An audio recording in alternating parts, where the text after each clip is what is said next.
આ તરફ બાવળા બગોદરા હાઈવે પર ગમખ્વાર અકસ્માત સર્જાયો। આ અકસ્માતમાં જે મોતનો આંકડો 3 હતો તે હવે 4 થયો છે। હજુ પણ 2 લોકો ગંભીર હાલતમાં ઘાયલ છે, જેમને સારવાર આપવામાં આવી રહી છે। દદન દ્વારા વધુ માહિતી આપી રહ્યા છે। દદન, જણાવશો શું વધુ વિગતો?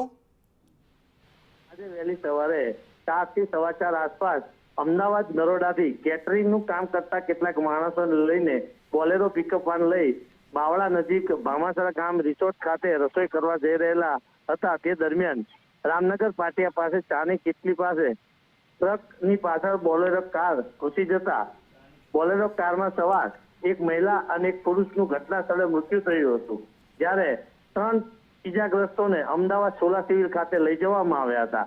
તેમાંથી 2 વ્યક્તિના અત્યારે હાલ મૃત્યુ થતા મૃત્યુઆંક 4 થયો છે, જ્યારે 2 વ્યક્તિ હજુ પણ હોસ્પિટલમાં સારવાર હેઠળ છે। અવારનવાર રોડ પર ચાની કિટલી પર આવા અકસ્માતો થઈ રહ્યા છે। જી આભાર સમગ્ર માહિતી આપવા માટે।